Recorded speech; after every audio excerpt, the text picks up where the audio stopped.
So I want to take a few moments to go over the Esee Izula II. And this is a knife that is quite a bit smaller than the usual knives that I carry and have done reviews on. But in my field test and review, I'm going to go over some gear combinations that will really maximize the effectiveness of this. But essentially it kind of fills a niche of a survival knife that is concealable. So if you're kind of like me and like to have something on you at all times in the city and you prefer a fixed blade knife, this is probably definitely the way to go. But the way I have it right now and the way I'm going to have it on the online store is that it's going to come in a kit. And pretty much the kit, what it includes is the knife itself, the sheath, a mounting plate and hardware, and it also comes with a few miscellaneous survival things as well. It has a large and small split ring. It also comes with a very small magnesium fire starter. And this is actually really small, really lightweight. It's about the length of a pinky, and it's definitely probably about half the diameter of a pinky as well. So as far as weight and size goes, you'll probably hardly even notice it's there.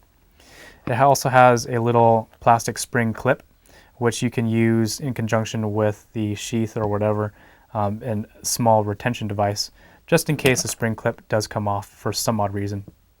And it also comes with a survival whistle, and this thing is ear-piercingly loud. I've already tried it. I'm not going to do it on camera just because I don't want to give you guys a headache, but it also has 550 cord with it as well. Oh, did I mention the cord stopper? Yeah.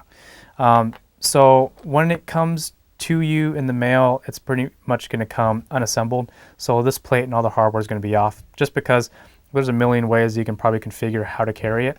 The way I have it carried right now is inverted with the handle down, just because I like to have it drop down my leg so that it's not going to be poking me in the ribs.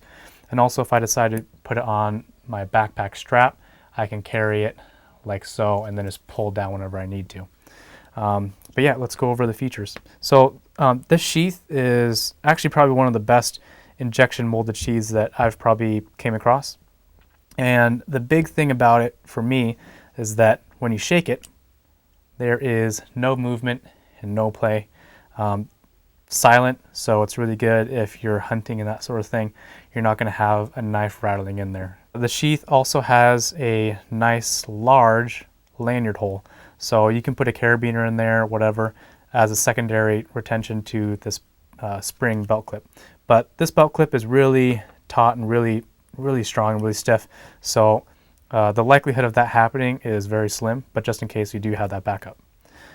So pulling this knife out, it does take quite a little bit of force, which is good because you don't want to lose your knife. The knife itself is really lightweight. It's really small. The handle is just slightly under a full-size handle, and you have a nice full flat ground blade. The overall length for this is 6 3/4 of an inch.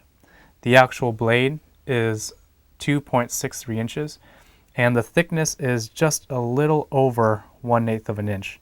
So I think the actual dimensions for the thickness comes down to 0.156 inches. So it's kind of like a weird thickness that they used. But in any case, I digress. The steel is 1095 high carbon alloy steel, which, if you know, is probably one of the best steels for survival and that sort of thing. The only problem is if you're going to be using it in a really wet, salty air environment, you're going to need to use a high quality protectant such as Tough Cloth, which I will have as well, and then I'll probably do a test on.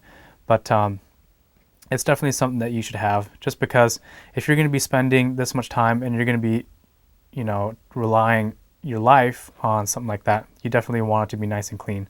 But anyway, it has a micarta handle, which is really good. They shaped it pretty well, and there's a nice smooth surface between the spine and the tang of the handle with the actual handle scale, so they did a really good job. In it as well is a really nice lanyard hole, so if you wanted to use thicker material such as 550 cord, you can, but this will allow you to really get ropes and everything like that through there.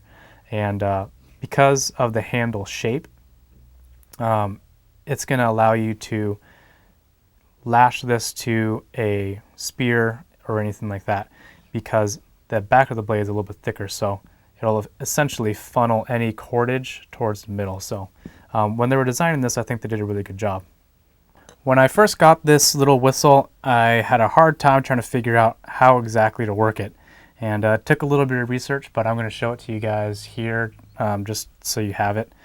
And so that you're not scratching your head like a buffoon like I was when I first got it.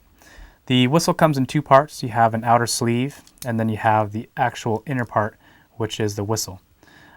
So essentially what this is, it's an end keeper, and you'll have a loop, and then the whistle will actually hold on to these two end pieces. So the way you start it off is the bottom part of the sleeve. You go ahead and fish the ends of the paracord in, or whatever cord you are. And I'd like to also note that because of the design of this, I don't think it was exactly designed for paracord. Paracord is a little bit thick. So what I actually did was I took out 2 strands of the guts in order to make it fit. So you might have to do 2, maybe 3. It depends on the specifications of your actual cordage. So essentially what you do is put the ends in these little channels, and you'll see that they kind of go one way on one side and the other way on the other side. So you just put those there, like so. I don't know if you can tell. And then